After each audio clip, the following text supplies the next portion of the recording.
तेरी नींद पूरी नहीं हुई है शायद, इसीलिए लग रहा होगा। तू जाके आराम कर, मैं संभाल लूंगा। कुणाल ने आरोही के कंधे पर हाथ रखते हुए कहा और फिर से अपने काम में लग गया। मरीज की हालत काफी गंभीर होती जा रही थी। ये देखकर आरोही बगल में रखी ट्रे से एक रुई का टुकड़ा उठाकर उसका खून साफ करते हुए बोली, नहीं ऐसा कुछ नहीं है, मैं कर लूंगी। कुछ ही देर में आरोही ने आदित्य की सारी जांचें कर ली और फिर कुणाल की तरफ देखते हुए बोली, ग्लास इसकी बॉडी में चला गया है कुणाल, हमें ऑपरेशन करना होगा। हाँ, और हमें इसमें बिल्कुल भी देरी नहीं करनी चाहिए। कुणाल भी उसका साथ देते हुए बोला। आरोही और कुणाल ऑपरेशन की तैयारियों के लिए जाने लगे। तभी आदित्य ने आरोही का हाथ पकड़ लिया। आदित्य के इस व्यवहार से आरोही चौंक गई, पर इससे पहले वो कुछ समझ पाती, आदित्य कराहते हुए बोला, Sanaya please please don't go. ये सुनकर आरोही और कुणाल ने हैरानी से एक दूसरे की तरफ देखा और फिर आरोही आदित्य का सर प्यार से सहलाते हुए बोली, मैं कहीं नहीं जा रही हूं, आपके पास ही हूं, बस आप जल्दी से ठीक हो जाइए। पक्का? कहकर आदित्य बड़बड़ाया तो आरोही मुस्कुराते हुए बोली, हाँ, अब आप आराम करिए, मैं यहीं हूं। इसी बीच कुणाल ने आदित्य को नींद का इंजेक्शन दे दिया और वो सो गया। आरोही और कुणाल जैसे ही बाहर आए तो देखा कि आदित्य के माता पिता देव और अवंतिका उनके इंतजार में खड़े थे। देव काफी परेशान लग रहे थे और अवंतिका का तो रो रो के बुरा हाल हो गया था। आरोही को देखते ही देव उसके पास आ गए और घबराते हुए बोले, डॉक्टर आरोही, अब आदि कैसा है? वो ठीक तो हो जाएगा ना? उसे कुछ होगा तो नहीं? आपको जो करना है कीजिए, जिस भी डॉक्टर को बुलाना है बुलाइए, चाहे जितने भी पैसे लगें, पर मेरे बेटे को कुछ नहीं होना चाहिए।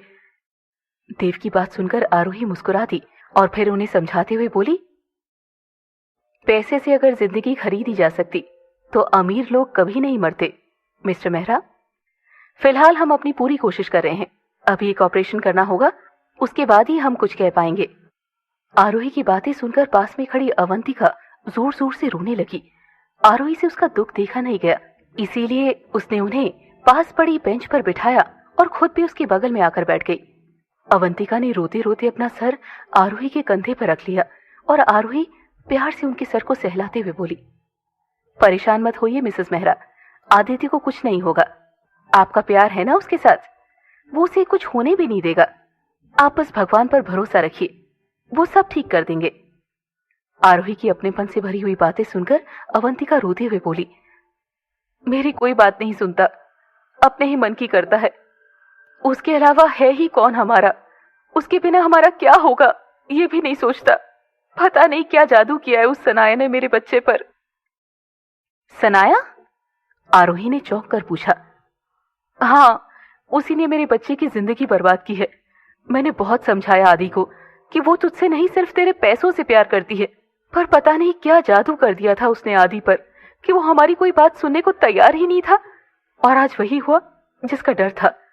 चली गई वो मेरे बेटे को मरता हुआ छोड़कर किसी और के पास। ये कहते हुए अवंतिका फूट फूट कर रोने लगी। आरोही की आंखों में भी आंसू आ गए और वो मन ही मन सोचने लगी, आदित्य इतना प्यार करता है सनाया से, और वो सनाया, कोई लड़की इतनी निर्दयी कैसे हो सकती है?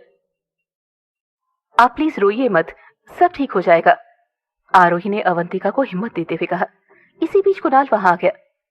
आरोही, ऑपरेशन की सारी तैयारी हो गई है, जल्दी चल, कुणाल ने जल्दबाजी में कहा। आरोही उठकर वहां से चलने लगी, तभी अवंतिका उसका हाथ पकड़ते हुए बोली, मेरा बेटा ठीक तो हो जाएगा ना आरोही? ये सुनकर आरोही कांप गई। कुछ देर सोचने के बाद वो उनका हाथ पकड़कर अपने घुटनों पर बैठते हुए बोली, आपका बेटा मेरी जिम्मेदारी है, उसे तो ठीक होना ही होगा।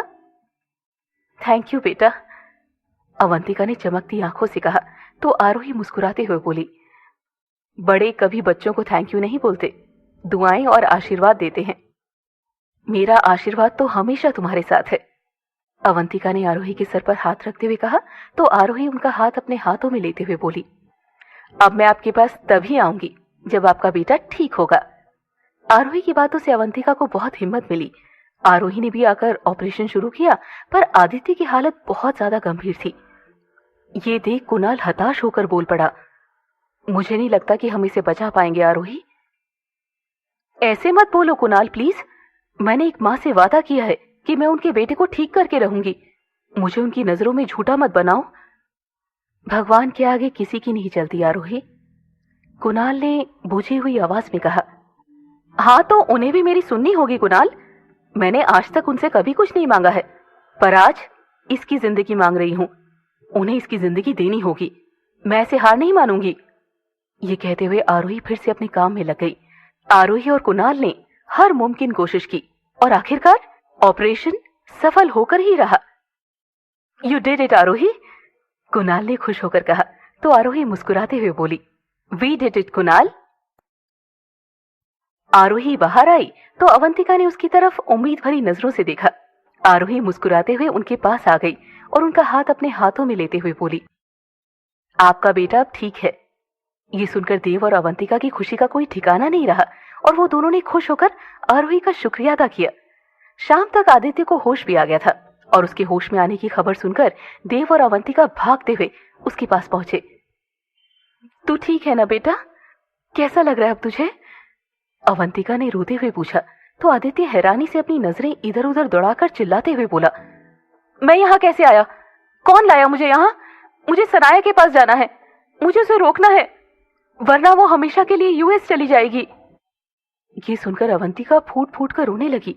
देव को उसकी इस हरकत पर बहुत तेज गुस्सा आ रहा था, पर आदित्य की हालत को देखकर वो चुप रहे। इसी बीच वहां आरोही और कुणाल भी पहुंच गए। वो तुझे धोखा देकर जा चुकी है आदि, तू समझता क्यों नहीं है?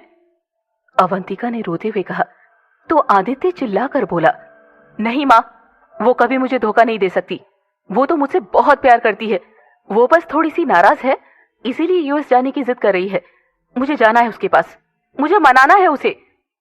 आदित्य उठकर जाने लगा पर उसके हाथों में ड्रिप लगी हुई थी, इसीलिए वो आरोही की तरफ देखकर बड़ी बेरुखी से बोला, ओ हेलो।